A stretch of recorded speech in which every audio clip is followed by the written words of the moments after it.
Bonjour les amis, Marc Maillot encore avec vous avec une méditation tirée de l'évangile selon Matthieu au chapitre 16, passage à partir du verset 13. Jésus se rendit dans la région de Césarée de Philippe. Il interrogea ses disciples: Que disent les gens au sujet du Fils de l'homme? Qui est-il d'après eux? Ils répondirent: Pour les uns, c'est Jean-Baptiste, et pour d'autres, Élie, et pour d'autres encore, Jérémie ou l'un des prophètes. Et vous, leur demanda-t-il, qui dites-vous que je suis? Simon-Pierre lui répondit: Tu es le Messie, le Fils du Dieu vivant. J'arrête la lecture là.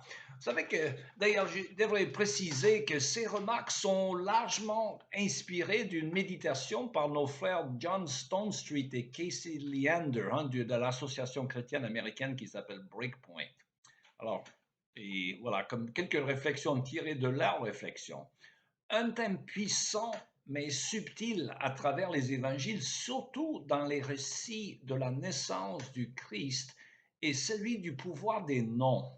Pourtant, depuis ces dernières décennies, de nombreux philosophes affirment que l'identité est fluide et que des mots n'ont pas la capacité et la stabilité pour exprimer la réalité des choses.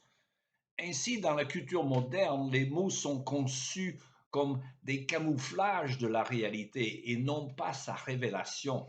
La vérité est considérée comme inconnaissable et l'identité des choses est réduite à un projet d'invention. Alors pour nos contemporains, les noms sont donc des éléments purement pratiques, voire décoratifs. C'est d'ailleurs pourquoi on pense qu'il y a de plus en plus de gens qui changent leur nom. Alors le pouvoir de nommer et d'être nommé est, d'après la Bible, donné uniquement aux supérieurs. L'Écriture sainte est pleine d'exemples de ceux qui nomment leurs enfants, des membres de leur famille, et souvent avec un élément prophétique. Adam donne le nom d'Ève à son conjoint. Le chef des eunuques du roi de Babylone, Nabuchodonosor, donne des noms à Hananiah, Michaël et Azariah, des compagnons de Daniel, qu'il appelle désormais Shadrach, Meshach et Abednego. Et au fond de son désespoir, Naomi se renomme Mara, qui signifie amère. Le Seigneur Jésus lui-même a donné le nom de Pierre à son apôtre Simon. Et l'apôtre Paul a changé son propre nom de Saül après sa conversion, indiquant sa nouvelle identité de chrétien. Donc on voit à travers tous ces exemples l'importance des noms. Dieu a donné à Adam le pouvoir de nommer des choses de la création qui lui sont assujetties. Mais l'homme n'a pas le droit de redéfinir la réalité de Dieu. Aujourd'hui, nous traitons le langage, particulièrement les noms et des prénoms, comme si nous avions le droit de définir notre propre réalité. Les hommes ont l'audace d'appeler mariage un lien entre deux personnes du même sexe, alors que Dieu lui-même définit cette institution qu'il a conçue comme un lien permanent entre un homme et une femme. Alors, nous vivons donc dans la réalité créée par Dieu, de qui nous recevons toutes choses. Tout nous est donné, et même les relations personnelles de notre naissance, nos liens familiaux et sociaux, comportent la plus grande partie de notre identité. Autrement dit, notre identité n'est pas construite, comme on dit, mais elle est largement reçue.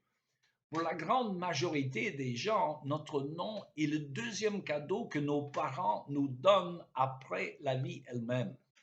Le rabbin juif américain Benjamin Black décrit ainsi l'importance de nommer quelque chose. Et je le cite, il dit: le mot hébreu pour l'âme est neshama.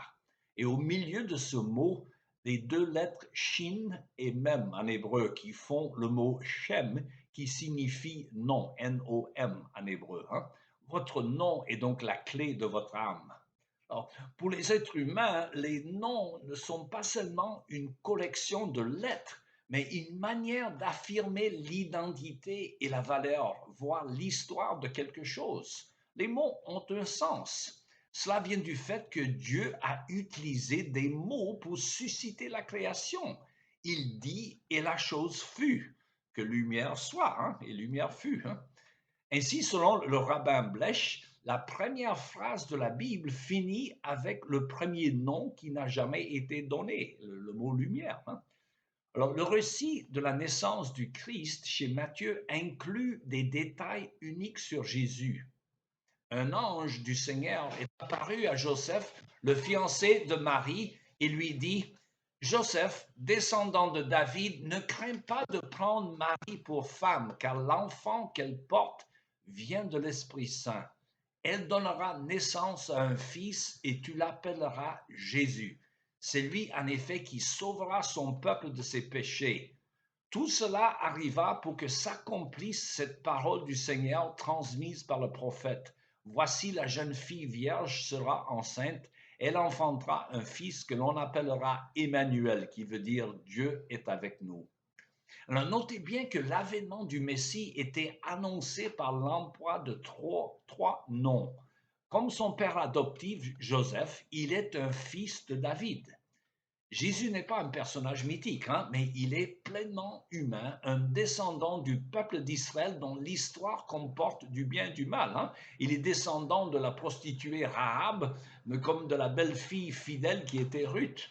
Il est descendant du méchant roi Ahaz, mais aussi du berger fidèle qui était David, l'homme d'après le cœur de Dieu. Il est donc le pouce du trône d'Issée, père de David, hein, et l'héritier du trône du roi David. Il est Jésus ou Yeshua en hébreu qui signifie le Seigneur sauve. Entre parenthèses, hein, le mot Josué, Issé, le père de David, et Josué, ils ont la même racine en hébreu. Hein. C'est ainsi que le monde entend pour la première fois le nom devant lequel tout genou fléchira et toute langue confessera le Seigneur. C'est le nom confessé par de nombreux martyrs et le seul nom sous le ciel par lequel les hommes peuvent être sauvés, selon le livre des Actes, chapitre 4. Le Messie est aussi identifié par le nom Emmanuel, Dieu avec nous. Il incarne la présence de Dieu parmi les hommes, comme il se révèle à travers toutes les Écritures saintes. En Jésus, Dieu est littéralement et physiquement avec nous. Voilà pour le sens des noms qui identifient le Sauveur. Et c'est curieusement par le titre « Le Fils de l'homme » que le Seigneur Jésus s'identifie le plus souvent dans les évangiles. Or, le Fils de l'homme fait référence à la vision prophétique du prophète Daniel. Il voit le Seigneur qui vient sur les nuages avec une grande gloire à la fin des temps. C'est donc un titre comportant un élément eschatologique annonçant le retour en gloire du Seigneur. Alors c'est au temps de l'Avent surtout que nous nous rappelons comment Jésus est entré dans le monde avec tout ce que cela implique. Alors bien que présent depuis la création dont il est à l'origine, il a reçu son nom comme nous. Et ces noms nous disent tout ce que nous devons savoir sur son identité. La vraie question, mes amis, c'est de savoir qui est ce Jésus-Christ pour vous. Voilà, c'est tout ce que le temps qu'il me reste pour aujourd'hui. Il me reste qu'à vous souhaiter une bonne journée et à la prochaine.